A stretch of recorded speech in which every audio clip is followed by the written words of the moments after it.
함께 나누실 말씀 데살로니가 후서 1장 1절부터 12절까지 말씀입니다. 여러분 계신 곳에서 함께 합독하겠습니다. 바울과 실로아노와 디모데는 하나님 우리 아버지와 주 예수 그리스도 안에 있는 데살로니가 사람의 교회에 편지를 씁니다. 하나님 아버지와 주 예수 그리스도께로부터 은혜와 평강이 여러분에게 있기를 빕니다. 형제들이여, 우리는 여러분으로 인해 하나님께 항상 감사하지 않을 수 없습니다. 이렇게 하는 것이 마땅합니다. 이는 여러분의 믿음이 점점 자라나고 여러분 모두가 각자 서로에게 나타내는 사랑이 풍성하기 때문입니다. 그러므로 우리는 여러분이 당한 모든 핍박과 환난 가운데 보여준 여러분의 인내와 믿음으로 인해 친히 하나님의 교회들 가운데 자랑합니다. 이것은 여러분을 하나님 나라에 합당한 사람들이 되게 하시려는 하나님의 공의로우신 심판의 표입니다. 그 나라를 위해 여러분도 고난을 받고 있습니다.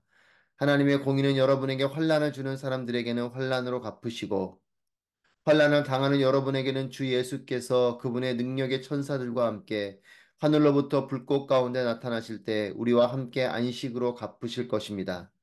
하나님 알지 못하는 사람들과 우리 주 예수의 복음에 복종하지 않는 사람들에게 형벌을 내리실 것입니다. 그런 사람들은 주의 얼굴과 그분의 영광스러운 능력에서 떠나 영원한 멸망의 형벌을 받을 것입니다.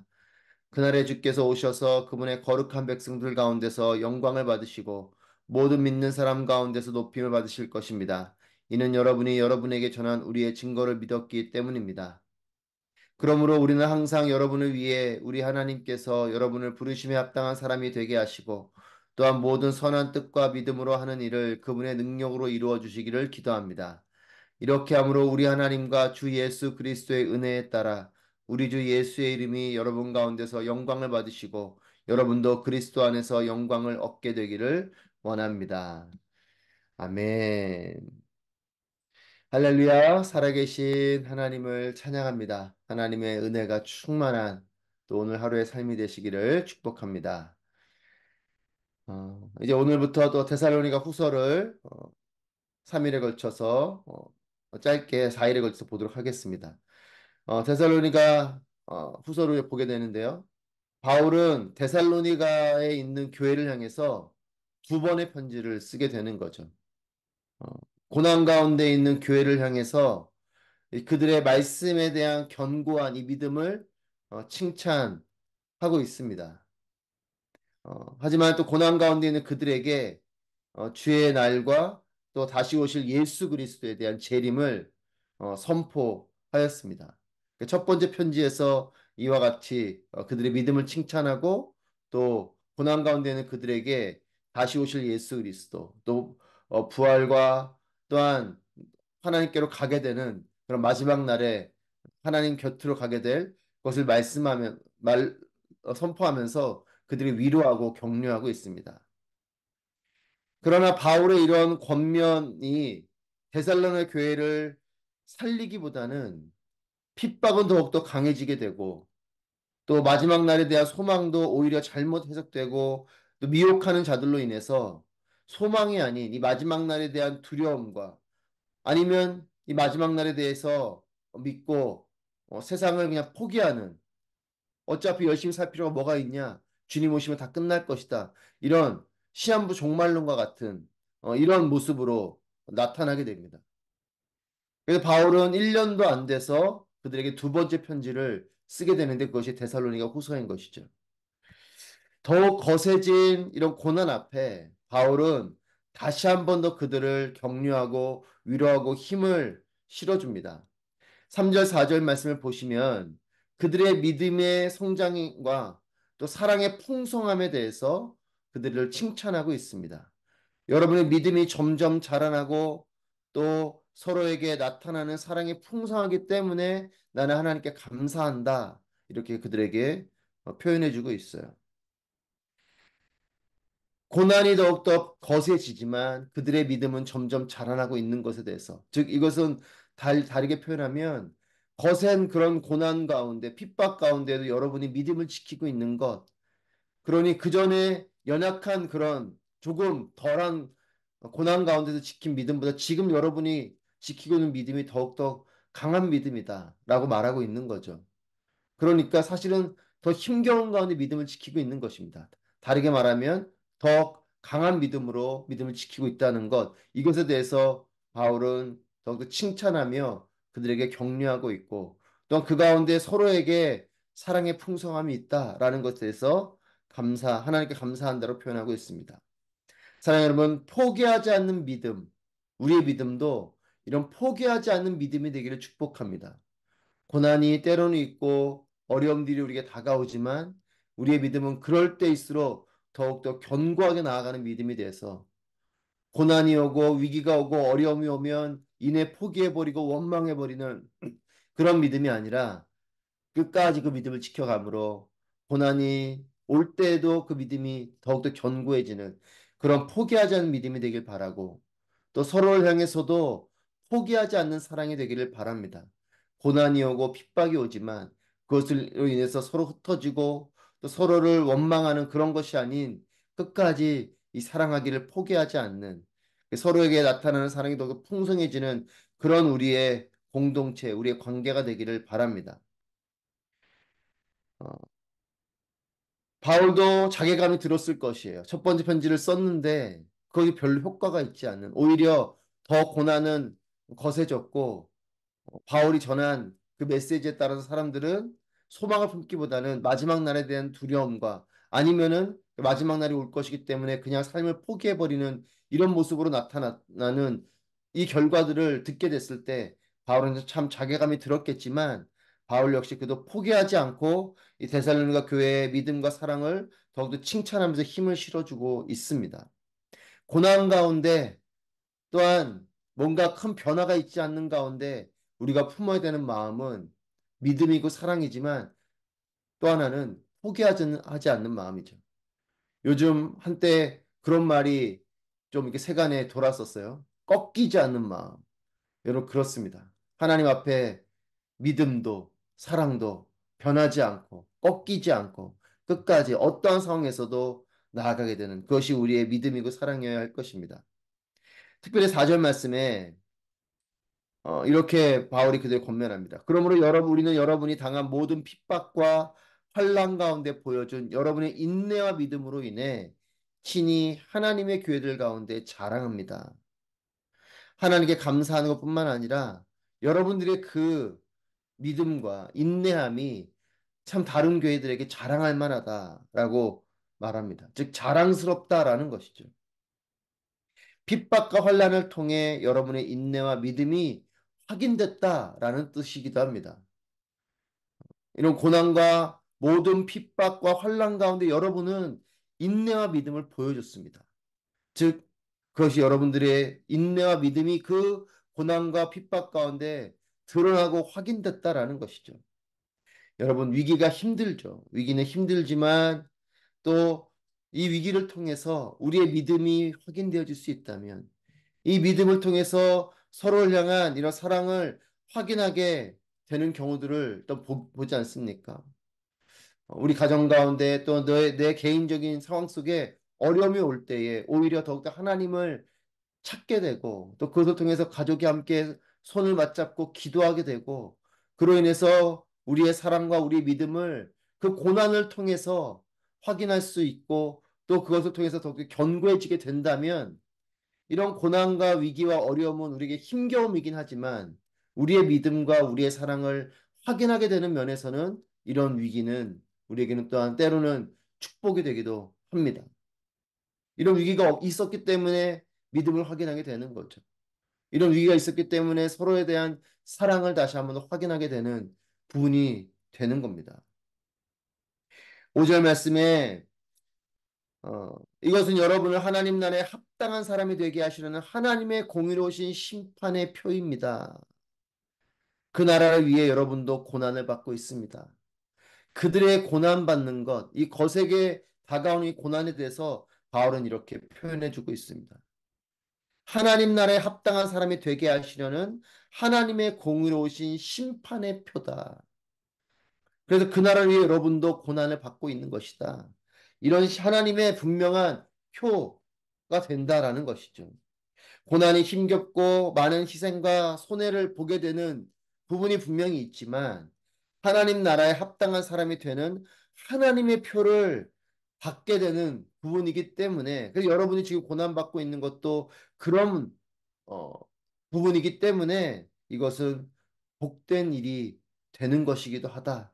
그러니까 즉 고난을 이렇게 해석해 주고 있는 것이에요. 고난이 있지만 고난 가운데 여러분이 믿음을 지키고 있으니 여러분의 믿음이 견고한 것이 드러났다. 하나님의 그런 분명한 표를 받는 일이 됐다라고 그들을 위로해 주고 있어요. 여러분, 믿음을 지키면 고난이 잠잠해질 것을 기대하지만 그렇지 못할 때도 있습니다. 내가 이렇게 하나님 앞에 믿음을 지켜가고 내가 이렇게 하나님 앞에 기도하고 있는데 하나님 내게 고난은 여전히 있습니다. 오히려 이 고난이 더욱더 거세지기도 합니다. 여러분, 어떤 문제가 일어났는데 그래서 하나님께 기도했어요. 그런데 그 문제가 해결되기는커녕 오히려 더 커지는 경우도 있습니다. 그럴 때 여러분 얼마나 마음이 상심됩니까? 여러분, 어느 경우는 믿음이 없는 자들이 더 축복받고 평안한 하는 것처럼 보여지는, 그래서 이 믿음 그냥 포기하고 싶고 그냥 그들 믿지 않아도 저렇게 잘 살고 문제도 없고 저런 사람들을 볼 때에 이 믿음이 뭐가 필요한가 이렇게 포기하고 싶고 또 하나님을 원망하는 그런 마음으로 가득하게 될 때도 있을 것입니다. 그러나 바울은 데살로니가 교회 성도들에게 이렇게 위로하고 권면합니다. 6절 말씀에 하나님의 공의는 여러분에게 환난을 주는 사람들에게는 환난을 갚으시고 7절에 환난을 당하는 여러분에게는 안식으로 갚으실 것입니다. 그러니까 그런 고난과 환난 가운데 믿음을 지키는 여러분들의 믿음이 헛된 것이 아닙니다. 여러분들을 이렇게 핍박하는 자들, 그들은 뭔가 안전한 것 같고, 핍박당하는 나는 이렇게 괴로우니, 하나님 앞에 이 믿음을 포기하고 싶고, 또 믿음을 지켜가는 우리에게 이 고난과 핍박이 사라지도록 도와주지 않는 하나님이 원망스러운 마음에 들지도 몰라도 그렇지 않다는 것이죠.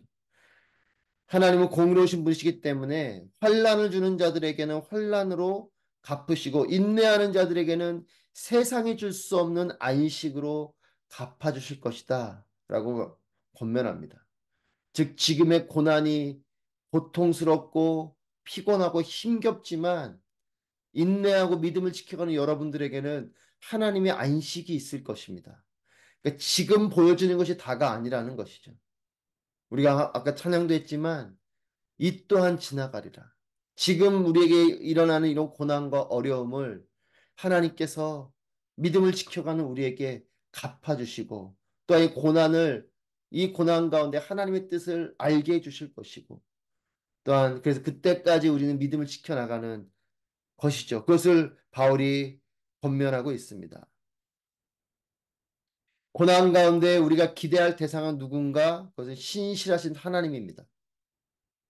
우리는 눈에 보이는 상황들 때문에 고난 가운데 우리가 기대하는 건 이 고난을 벗어나는 것을 생각하지만, 물론 여러분 그것이 필요하죠. 하지만 그보다 더 우리가 바라봐야 되는 것은 고난을 벗어나는 그 일을 바라보는 것이 아니라 고난 가운데 우리를 인도해 주실 하나님을 바라봐야 되는 것이죠. 나의 계산, 나의 공의, 나의 판단을 의지하는 것이 아니라 하나님의 일하심을 기대해야 하는 것입니다. 그리 아니하실지라도 여러분 이 믿음의 고백이 결국 믿음을 지키고 있는 자의 고백인 거죠. 나는 이런 상실과 고통과 어려움 가운데 이 모든 것이 해결되길 바라지만 그리 아니하실지라도 난 여호와로 인해서 즐거워할 것입니다. 여러분 이것이 우리의 믿음이어야 되는 것이 고난보다 더 크게 봐야 되는 건 하나님이죠. 나의 계산보다 더 정확한 것은 하나님의 계산이요. 나의 공의, 나의 정의로움보다 더 분명한 것은 하나님의 공의로우심입니다. 나의 판단보다 더 분명한 것은 하나님의 판단이요. 하나님의 일하심입니다. 고난 가운데 하나님은 우리를 포기하지 않으시고 하나님이 일하시는 것이에요. 하나님께서 갚아주시고 하나님께서 인도해 주실 것을 믿는 것입니다. 여러분 그것을 기대하며 나아가는 우리 모두가 되기를 바랍니다. 하나님께서 우리의 삶 가운데 역사해 주실 것이에요. 여러분 그러면서 데살로니가 교회를 향해서 바울이 당부하는 것은 11절 말씀에 그러므로 우리는 항상 여러분을 위해 우리 하나님께서 여러분을 부르심에 합당한 사람이 되게 하시고 또한 모든 선한 뜻과 믿음으로 하는 일을 그분의 능력으로 이루어 주시기를 기도합니다. 데살로니가 교회에서 두 가지를 당부하는데 첫 번째는 하나님의 부르심의 앞에 합당한 사람이 되라. 5절에서도 비슷한 표현을 했죠. 하나님 나라에 합당한 사람. 그리고 이제 11절에 다시 하나님의 부르심 앞에 합당한 사람이 되라고 말합니다. 여러분, 하나님이 부르실 때 쓰임받을 수 있는 준비가 되어져 있는 사람이 되기를 소망합니다. 하나님 우리를 부르시는데, 우리가 그럴 때 하나님 부르실 때 네 하고 쓰임받을 수 있는 그런 사람이 되어야 되는데, 하나님 부르셔도 그 부르심을 듣지 못하고, 하나님의 뜻을 분별하지 못하는 그런 어리석은 백성이 되지 않기를 바랍니다. 여러분, 하나님께서 부르실 때 준비되어져 있는 이런 사람이 되려면, 누군가의 부름받을 수 있는 이런 사람이 되려면 두 가지가 필요한데, 첫 번째는 부르는 소리를 들을 수 있어야 돼요. 그 부르는 부르심을 들을 수 있어야 부르심에 합당한 사람이 되지 않겠습니까? 하나님 곁으로 가서 하나님 말씀에 귀를 기울여야 되는 것이죠. 사랑하는 여러분, 어떠한 고난과 어려움이 있어도 하나님을 떠나지 마십시오. 하나님 곁에 머무십시오. 끝까지 하나님 곁에 머무십시오. 하나님은 우리를 떠나지 않으십니다. 내가 하나님을 자꾸 떠나려 할 때가 있어요. 하나님 곁에 머물고 하나님 말씀에 귀를 기울이는 것. 그래야 부르심을 들을 수 있는 것입니다. 두 번째로 하나님 부르심 합당하려면 순종의 마음과 준비가 되어져 있어야 돼요. 여러분, 순종할 마음을 품는 것뿐만 아니라 순종할 수 있는 준비가 되어져 있어야 됩니다. 주인이 부를 때 종이 예하고 달려갈 수 있는 준비가 되어져 있어야 되는 것처럼, 하나님이 우리를 부르실 때 하나님 앞에 예하고 순종할 수 있는 마음이 있어야 돼요. 저는 여러분들이 순종의 마음을 갖게 되길 바랍니다. 내가 계산하고 내가 판단하고 내가 들어보고 할 만하면 하고 아니면 안 하고 이런 고집스러운 백성이 아니라 하나님 말씀하시면 예할 수 있는 것. 여러분, 부르신 일이 무엇이든지 그것이 언제이든지 예하고 할 수 있는 결단과 준비가 되어져 있어야 됩니다. 두 번째로 바로 당부하는 것은 모든 선한 뜻과 믿음으로 하는 그 일이 하나님의 능력으로 이루어지기를 바란다. 아멘. 여러분, 그렇습니다. 내 능력을 의지하는 것이 아니라 하나님의 능력으로 살아가는 삶. 그분의 능력으로 이루어지기를 주시기를 기도한다. 여러분, 내 능력을 의지하면 교만해지거나 아니면 한계 상황 앞에 절망하게 될 것입니다. 하지만 하나님의 능력을 의지하는 사람은 겸손해지는 것이죠. God has done. 하나님이 하셨습니다. 이 믿음의 고백을 할 수 있다면 우리는 겸손해질 것이에요. 내가 한다고 생각하기 때문에 우리는 교만해집니다. 내가 한다고 생각하기 때문에 우리는 판단하고 정죄하고 불평하는 것이에요. 하나님이 하십니다. 하나님이 하셨습니다. 하나님의 일입니다. 하나님이 주신 것입니다. 하나님을 위해서 합니다. 이런 믿음이면 우리는 감사하고 겸손할 것이에요. 또 하나는 하나님 능력으로 하면 소망을 품게 됩니다. 절망의 상황이 와도 우린 포기하지 않는 것이죠. 전능하신 하나님께서 하실 것이기 때문에 우리 끝까지 소망을 품게 되는 것이에요. 여러분, 하나님을 사랑하고 믿음을 지켜가지만 어려움이 더욱더 크게 다가올 때가 있음을 기억하십시오. 지금도 그런 상황 가운데 계신 분이 있을지도 모르겠습니다. 하지만 여러분, 이런 상황 속에 포기가 아닌 더욱 견고한 믿음을 가지고 나아가는, 그래서 하나님께서 부르심에 합당한, 또 하나님 나라에 합당한 그런 삶이 되기를 축복합니다. 하나님의 때에 하나님의 뜻을 통한 신실한 하나님의 응답이 있게 될 것입니다. 여러분, 지금 고난 가운데 있다고 절망하지 마십시오. 하나님의 때에 하나님의 능력으로 하나님이 일하시는 것들을 우리는 경험하게 될 것입니다. 내 판단과는 다른 하나님의 뜻에 따른 일들이 펼쳐지게 될 것입니다. 하나님이 일하신다면, 하나님의 때에 이루어진다면 그것은 가장 온 타임에 이루어지는 것이요. 그것은 가장 최선의 일들이 펼쳐질 것입니다. 믿음을 지켜가십시오. 사랑을 지켜가십시오. 끝까지 하나님을 기다리고 하나님께 순종함으로 하나님의 놀라운 은혜가 임하는 여러분의 삶이 되시기를 주님의 이름으로 축복합니다. 기도하겠습니다.